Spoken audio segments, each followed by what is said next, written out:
ಯೇಸುವಿಗೆ ಸ್ತೋತ್ರ. ಇಂದು 9 ಜುಲೈ 2026. ಎಲ್ಲರಿಗೂ ಶುಭೋದಯ. ಈ ದಿನದ ಧ್ಯಾನ ಭಾಗ ಇಬ್ರಿಯರಿಗೆ ಬರೆದ ಪತ್ರಿಕೆ 6ನೇ ಅಧ್ಯಾಯ 1 ಹಾಗೂ 2 ವಾಕ್ಯ. ಆದದರಿಂದ ನಿರ್ಜೀವ ಕರ್ಮಗಳ ಮೇಲಣ ನಂಬಿಕೆಯನ್ನು ಬಿಟ್ಟು ದೇವರಲ್ಲಿಯೇ ನಂಬಿಕೆ ಇಡಬೇಕಾದದ್ದು. ಸ್ನಾನ, ಹಸ್ತಾರ್ಪಣಗಳ ವಿಷಯವಾದ ಉಪದೇಶ, ಸತ್ತವರಿಗೆ ಪುನರುತ್ಥಾನವು, ನಿತ್ಯವಾದ ನ್ಯಾಯ ತೀರ್ಪು ಉಂಟೆಂಬುದು, ಇವುಗಳನ್ನು ಪದೇ ಪದೇ ಅಸ್ಥಿವಾರವಾಗಿ ಹಾಕದೆ ಕ್ರಿಸ್ತನ ವಿಷಯವಾದ ಪ್ರಥಮ ಬೋಧನೆಯನ್ನು ಕುರಿತು ಇನ್ನೂ ಮಾತಾಡದೆ ಪೂರ್ಣವಾದ ತಿಳುವಳಿಕೆಗೆ ಸಾಗುತ್ತಾ ಹೋಗೋಣ. ಅಪೊಸ್ತಲನಾದ ಪೇತ್ರನು ಪೀಡನೆಗಳ ಸಲುವಾಗಿ ಯೆರೂಸಲೇಮಿನಿಂದ ಆಸ್ಯ ಸೀಮೆಯ ವಿವಿಧ ಸ್ಥಳಗಳಿಗೆ ಚದರಿ ಹೋಗಿರುವ ಯಹೂದ್ಯ ಕ್ರೈಸ್ತರಿಗೆ ತನ್ನ ಪತ್ರಿಕೆಯ ಬರವಣಿಗೆಯ ಮೂಲಕ ಪ್ರಬೋಧಿಸಿರುವಂಥದ್ದು. ನೀವು ಕೃಪೆಯಲ್ಲಿಯೂ ನಮ್ಮ ಕರ್ತನೂ ರಕ್ಷಕನೂ ಆಗಿರುವ ಯೇಸು ಕ್ರಿಸ್ತನ ವಿಷಯವಾದ ಜ್ಞಾನದಲ್ಲಿಯೂ ಅಭಿವೃದ್ಧಿ ಹೊಂದುತ್ತಾ ಇರ್ರಿ. 2 ಪೇತ್ರ 3:18. ದುರ್ಬೋಧನೆಯನ್ನು ಅಥವಾ ದುರ್ಬೋಧಕರನ್ನು ಕಟ್ಟಿಹಾಕಬೇಕಾದಲ್ಲಿ ಪ್ರತಿಯೊಬ್ಬರೂ ಯೇಸು ಕ್ರಿಸ್ತನ ವಿಷಯವಾದ ಜ್ಞಾನದಲ್ಲಿ ದಿನಂಪ್ರತಿ ಅಭಿವೃದ್ಧಿ ಹೊಂದುವವರಾಗಿರಬೇಕು. ಪೇತ್ರನು ಈ ಪತ್ರಿಕೆಯನ್ನು ಬರೆಯುವಂತಹ ಸಂದರ್ಭದಲ್ಲಿ, ಅಂದರೆ ಆದಿಮ ಅಪೊಸ್ತಲರ ಸಭೆಯ ಕಾಲಘಟ್ಟಗಳಲ್ಲಿ ವಿವಿಧ ರೀತಿಯ ದುರ್ಬೋಧನೆಯು ಸಭೆಯಲ್ಲಿ ಚಾಲ್ತಿಯಲ್ಲಿದ್ದವು. 1 ನಾಸ್ತಿಕವಾದ, 2 ನೇಮವಾದ. ಕೆಲವು ಯಹೂದ್ಯ ಮತಾವಲಂಬಿಗಳು ಯೂದಾಯದಿಂದ ಅಂತಿಯೋಕ್ಯಕ್ಕೆ ಬಂದು ಯಹೂದ್ಯರಲ್ಲದ ಕ್ರೈಸ್ತರಿಗೆ, ನೀವು ಮೋಶೆಯ ಗ್ರಂಥದಲ್ಲಿ ಹೇಳಿರುವ ಪ್ರಕಾರ ಸುನ್ನತಿ ಮಾಡಿಸಿಕೊಳ್ಳದಿದ್ದರೆ ನಿಮಗೆ ರಕ್ಷಣೆಯಾಗಲಾರದು ಎಂದು ಬೋಧಿಸುವವರಾಗಿದ್ದರು. ಅಪೊಸ್ತಲರ ಕೃತ್ಯ 15:1. ಇಬ್ರಿಯ ಗ್ರಂಥಕರ್ತವು ಈ ಪತ್ರಿಕೆಯನ್ನು ಬರೆಯುವ ಕಾಲಘಟ್ಟಗಳಲ್ಲಿ ಕೆಲವು ಯಹೂದ್ಯ ಕ್ರೈಸ್ತ್ಯರು ಯಹೂದ್ಯರಿಂದ ಬಂದೊದಗಬಹುದಾದ ಕಿರುಕುಳವನ್ನು ನೆನೆಸಿ ಯಹೂದ್ಯರ ಆಚಾರಗಳೊಂದಿಗೆ ಕ್ರಿಸ್ತ ನಂಬಿಕೆಯನ್ನು ಪಾಲಿಸುವವರಾಗಿದ್ದರು. ಹೀಗಿರಲಾಗಿ ಇಬ್ರಿಯ ಗ್ರಂಥಕರ್ತವು ತನ್ನ ಪತ್ರಿಕೆಯ ಬರವಣಿಗೆಯ ಪ್ರಾರಂಭ ಭಾಗದಿಂದಲೂ ಯೇಸು ದೇವದೂತರಿಗಿಂತಲೂ ಶ್ರೇಷ್ಠನು, ಯೇಸು ಮೋಶೆಗಿಂತಲೂ ಶ್ರೇಷ್ಠನು, ಯೇಸು ಲೇವಿ ಗೋತ್ರದ ಮಹಾಯಾಜಕರುಗಳಿಗಿಂತಲೂ ಶ್ರೇಷ್ಠನು ಎಂಬುದನ್ನು ದೃಢಪಡಿಸಿದ ತರುವಾಯ ಈ ಅಧ್ಯಾಯದಲ್ಲಿ ಯಹೂದ ಕ್ರೈಸ್ತರಿಗೆ ಪ್ರಬೋಧಿಸುವಂಥದ್ದು, ನೀವು ನಿಮ್ಮ ಯಹೂದಿ ಆಚಾರಗಳನ್ನು ಬದಿಗೊತ್ತಿ ಅಥವಾ ತೆಗೆದು ಹಾಕಿ ಯೇಸು ಕ್ರಿಸ್ತನನ್ನೇ ರಕ್ಷಕನೆಂದು ಸ್ವೀಕರಿಸಿ ಆತನಲ್ಲಿಯೇ ದಿನಂಪ್ರತಿ ಅಭಿವೃದ್ಧಿಯನ್ನು ಹೊಂದುವವರಾಗಿರ್ರಿ.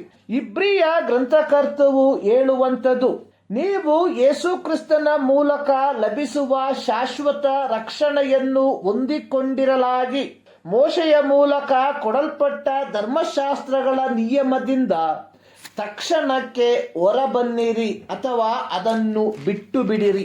ಇಲ್ಲಿ ಬಿಟ್ಟು ಬಿಡುವುದು ಅಂದರೆ ಹಿಂದಿನ ಅಥವಾ ಹಳೆಯ ಆಚಾರಗಳಿಂದ ಹೊರಬಂದು ಪ್ರತ್ಯೇಕವಾಗಿ ನಿಲ್ಲುವುದು ಎಂಬುದಾಗಿ. ಮಸೀಯನ ಕುರಿತಾಗಿ ಯಹೂದ್ಯರ ಚಿಂತನೆ ಅನ್ನುವಂಥದ್ದು ದಾವೀದನ ವಂಶಾವಳಿಯಲ್ಲಿ ಹುಟ್ಟಿ ಬರುವ ಅರಸನು.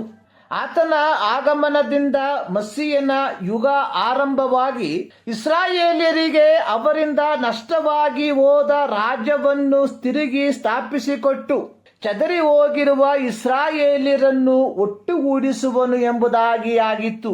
ಅದು ಅಕ್ಷರಿಕವಾಗಿ.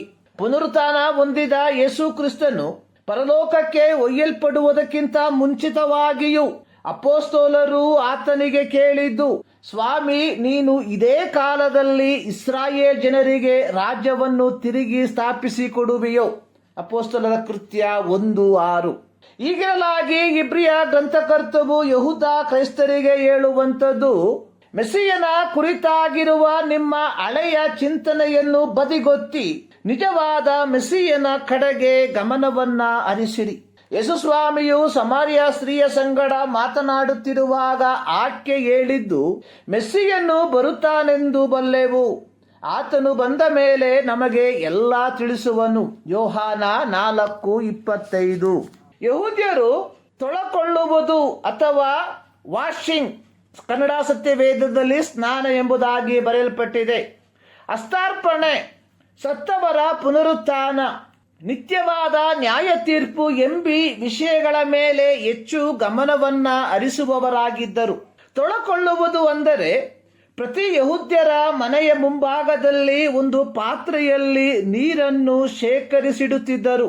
ಕಾರಣ ಮನೆಯನ್ನು ಪ್ರವೇಶಿಸುವ ಮುನ್ನ ಕೈಕಾಲುಗಳನ್ನು ತೊಳೆದುಕೊಂಡು ಪ್ರವೇಶಿಸುವುದು ಯಹೂದ ಆಚಾರದ ಪ್ರಕಾರ ಧಾರ್ಮಿಕ ಶುದ್ಧೀಕರಣದ ಭಾಗವಾಗಿತ್ತು.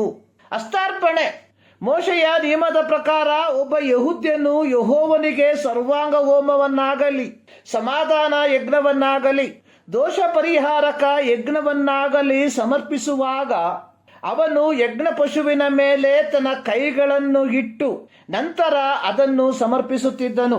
ಯಾಜಕಕಾಂಡ 1ನೇ ಅಧ್ಯಾಯದ 4ನೇ ವಾಕ್ಯ, 3ನೇ ಅಧ್ಯಾಯದ 8 ಮತ್ತು 12ನೇ ವಾಕ್ಯ, 4ನೇ ಅಧ್ಯಾಯದ 4ನೇ ವಾಕ್ಯದಲ್ಲಿ ಇವುಗಳನ್ನು ನಾವು ಕಾಣುತ್ತೇವೆ. ಹೀಗೆ ಕೈಗಳನ್ನಿಡುವುದು ಆ ಯಜ್ಞ ಪಶುವಿನೊಂದಿಗೆ ತನ್ನನ್ನು ಗುರುತಿಸಿಕೊಳ್ಳುವುದನ್ನು ಸಂಕೇತಿಸುವುದಕ್ಕಾಗಿ. 3. ನಿತ್ಯವಾದ ನ್ಯಾಯ ತೀರ್ಪು. ಪ್ರಸಂಗಿಗಳ ಪುಸ್ತಕ 12ನೇ ಅಧ್ಯಾಯದ 14ನೇ ವಾಕ್ಯದಲ್ಲಿ ದೇವರ ನಿತ್ಯವಾದ ನ್ಯಾಯ ತೀರ್ಪಿನ ಕುರಿತಾಗಿ ಬರೆದಿರುವಂಥದ್ದು. ಒಳ್ಳೆದಾಗಲಿ ಕೆಟ್ಟದಾಗಲಿ ಸಕಲ ರಹಸ್ಯ ಸಂಗತಿಗಳನ್ನು ವಿಮರ್ಶಿಸುವ ನ್ಯಾಯ ವಿಚಾರಣೆಗೆ ದೇವರು ಪ್ರತಿಯೊಂದು ಕಾರ್ಯವನ್ನು ಗುರಿ ಮಾಡುವನು. ಹಳೆಯ ಒಡಂಬಡಿಕೆಯಲ್ಲಿ ಬರೆದ ಈ ಎಲ್ಲ ಭಾಗಗಳು ಕೇವಲ ಛಾಯೆಯಾಗಿದ್ದು ಯೇಸು ಕ್ರಿಸ್ತನ ಮೂಲಕ ಅದರ ನಿಜ ಸ್ವರೂಪವು ಗೋಚರವಾಗಿರಲಾಗಿ ಯೇಸು ಕ್ರಿಸ್ತನ ವಿಷಯದಲ್ಲಿ ಪೂರ್ಣ ತಿಳುವಳಿಕೆಯನ್ನು ಹೊಂದುವವರಾಗಿರಬೇಕು ಎಂದು ಇಬ್ರಿಯ ಗ್ರಂಥಕರ್ತನು ಪ್ರಬೋಧಿಸುವವನಾಗಿದ್ದಾನೆ. ಇಂದು ಕ್ರೈಸ್ತತ್ವದಲ್ಲಿ ಅನೇಕರು ಕ್ರಿಸ್ತನ ಪೂರ್ಣತೆಯಲ್ಲಿ ಬೆಳೆದು ನಿಲ್ಲದೆ ಸುವಾರ್ತೆಯ ಪ್ರಾಥಮಿಕ ಬಾಲಬೋಧನೆಗಳಲ್ಲಿಯೇ ಬಾಳ್ವೆಯನ್ನು ನಡೆಸುವವರಾಗಿದ್ದಾರೆ. ಇಂಥವರ ಜೀವಿತದಲ್ಲಿ ನಂಬಿಕೆಯ ಶೋಧನೆಗಳು ಬರುವಾಗ ಅಂಥವರು ಶೀಘ್ರದಲ್ಲಿಯೇ ನಂಬಿಕೆಯನ್ನು ತೊರೆದು ಬಿಡುವವರಾಗಿರುತ್ತಾರೆ. ನಮ್ಮ ಸಭೆಗಳಲ್ಲಿ ಅನೇಕರು ಜೀವಿತದಲ್ಲಿ ಸ್ವಲ್ಪ ಪ್ರಯಾಸಗಳು ಬರುವಾಗ ಆರಾಧನೆಗೆ ಭಾಗಿಯಾಗದೆ ಇರುವಂಥದ್ದನ್ನು ಕಾಣುತ್ತೇವೆ. ಇಂಥವರು ಈ ಗುಂಪಿಗೆ ಸೇರಿದವರಾಗಿದ್ದಾರೆ. ಪ್ರೀತಿಯ ದೇವಜನರೇ, ಯೇಸು ಕ್ರಿಸ್ತನನ್ನ ಅಂಗೀಕರಿಸಿರುವ ನಾವುಗಳು ಕ್ರಿಸ್ತನಲ್ಲಿ ಅಭಿವೃದ್ಧಿಯನ್ನ ಹೊಂದಿದ್ದೇವ. ಅಭಿವೃದ್ಧಿ ಎನ್ನುವಂಥದ್ದು ಇಲ್ಲಿ ಆರ್ಥಿಕವಾದಂಥ